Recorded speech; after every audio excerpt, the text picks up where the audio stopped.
तर मस्त हॉटेलपेक्षा भारी अशी झटपट पावभाजी तयार झालेली आहे.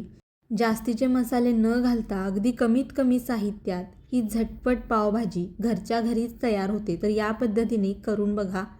तर पावभाजी करण्यासाठी इथं मी 3 मध्यम आकाराचे बटाटे साल काढून बारीक असे चिरून घेतलेले आहेत. त्याचबरोबर एक मध्यम आकाराची शिमला मिरची किंवा ढोबळी मिरची बारीक चिरून घेतलेली आहे. ढोबळी मिरची जास्त घालू नका, नाहीतर पावभाजीला थोडी कडवट अशी चव येते. 2 मध्यम आकाराचे टोमॅटो बारीक चिरून घेतलेले आहेत. त्याचबरोबर पाऊण वाटी फ्लॉवरचे तुकडे घेतलेले आहेत. फ्लॉवरचे तुकडे मी गरम पाण्यात ठेवलेले 5 मिनिटासाठी, म्हणजे जर आळी असेल तर बाहेर येते. त्याचबरोबर 1 वाटी ताजे वाटाणे घेतलेले आहेत. सगळ्या भाज्यांपेक्षा बटाट्याचं प्रमाण जास्त घ्यायचं, म्हणजे पावभाजी मस्त अशी चवीला लागते. तर आता पावभाजी करण्यासाठी भाज्या मी शिजवून घेणार आहे. त्यासाठी कुकरमध्ये भाज्या परतण्यापुरतं थोडंसं तेल घेतलेलं आहे. तेल थोडं गरम झाल्यानंतर यामध्ये चिरलेला टोमॅटो, फ्लॉवरचे तुकडे, ताजे वाटाणे, चिरलेली ढोबळी मिरची आणि चिरलेला बटाटा घालू. हे तेलामध्ये आता चांगलं मिक्स करून घेऊ. मिक्स करून झाल्यानंतर यामध्ये आता चवीनुसार मीठ घालू. त्याचबरोबर थोडीशी हळद घातलेली आहे. हळद जास्त घालू नका, नाही तर पावभाजीला पिवळसर असा कलर येतो, लालसर कलर येत नाही. अगदी थोडीच घातलेली आहे. आता भाज्या आपण चांगल्या तेलामध्ये परतून घेऊ. 1 मिनिटभर भाज्या चांगल्या परतून घ्यायच्या. तर बघू शकताय टोमॅटो थोडा मऊसर असा झालेला आहे. भाज्या चांगल्या मी परतून घेतलेल्या आहेत. आता यामध्ये भाजी बुडेल इतपत पाणी घालू. पाणी जास्त घालू नका, नाहीतर भाज्या शिजल्यानंतर त्या पटकन कुस्करल्या जात नाहीत. आता पाणी घातल्यानंतर कुकरचं झाकण लावू आणि मीडियम गॅसवरती कुकरच्या 4 शिट्ट्या करून घेऊ, म्हणजे भाज्या चांगल्या अगदी मऊसर अशा शिजतात. 4 शिट्ट्या झाल्यानंतर कुकर मी पूर्ण थंड करून घेतलेला आहे आणि भाज्या चांगल्या मऊसर अशा शिजलेल्या आहेत. आता मॅशरनं आपण भाज्या मॅश करून घेऊ.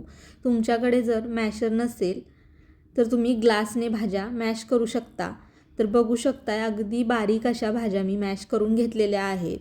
आता आपण पावभाजी फोडणीला घालू. तर कढईमध्ये मी साधारण 1.5 पळी तेल घेतलेलं आहे. बटरसुद्धा मी नंतर घालणार आहे, त्यामुळं कांदा परतेल इतपतच थोडं तेल घेतलेलं आहे. तेल गरम झाल्यानंतर यामध्ये एक मोठ्या आकाराचा कांदा बारीक चिरलेला घालू आणि कांदा चांगला सोनेरी रंगावरती परतून घेऊ.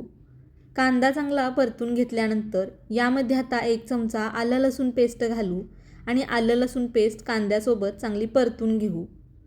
आलं लसूण पेस्ट परतून घेतल्यानंतर आता यामध्ये मी 2 चमचे काश्मीरी लाल मिरची पावडर घातलेली आहे. काश्मीरी लाल मिरची पावडर घातल्यामुळे पावभाजीला मस्त लालसर असा कलर येतो. तुमच्याकडे नसेल तर घरगुती लाल तिखट वापरू शकता.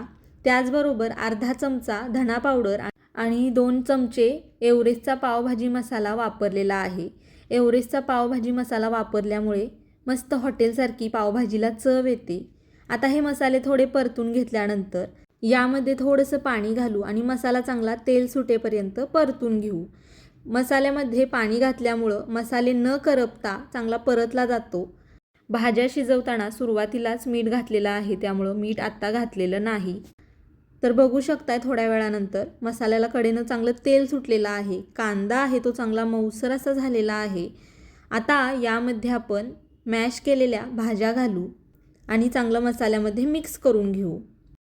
मिक्स केल्यानंतर बघू शकता भाजी थोडीशी घट्टसर अशी आहे.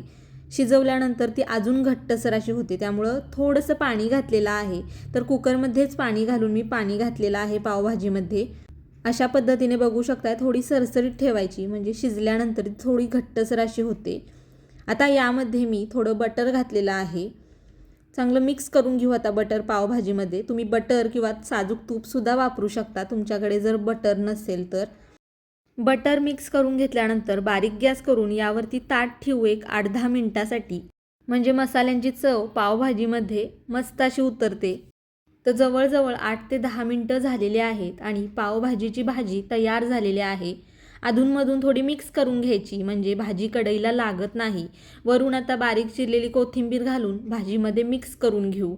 तर बघू शकताय मस्त अशी ही पावभाजी चमचमीत तयार झालेली आहे. थंड झाल्यानंतर थोडी अजून घट्टसर अशी होते. तर आता आपण भाजीसोबत खाण्यासाठी पाव भाजून घेऊ तव्यावरती. तर त्यासाठी तव्यावरती मी थोडंसं बटर घेतलेलं आहे, थोडीशी लाल मिरची पावडर घेतलेली आहे. मिक्स करून या पद्धतीने पाव अर्धे अर्धे कट करून थोडे बटरमध्ये घोळवून घेतलेले आहेत. आणि आता हे पाव आपण दोन्ही बाजूनी चांगले भाजून घेऊ. हवं तर तुम्ही अजून बटर लावू शकता आवडीनुसार. तर मस्त असं बघू शकताय पाव मी तव्यावरती भाजून घेतलेले आहेत. आता आपण भाजलेले पाव आणि तयार केलेली पावभाजीची भाजी ताटामध्ये वाढून घेऊ. तर मस्त अशी चमचमीत हॉटेलसारख्या चवीची घरीच तयार केलेली ही पावभाजी तुम्हाला जर आवडली असेल तर नक्की एकदा करून बघा. व्हिडिओ आवडला असेल तर लाईक करा, शेअर करा. चॅनलला सबस्क्राईब केलं नसेल तर सबस्क्राईब नक्की करा. व्हिडिओ बघितल्याबद्दल धन्यवाद.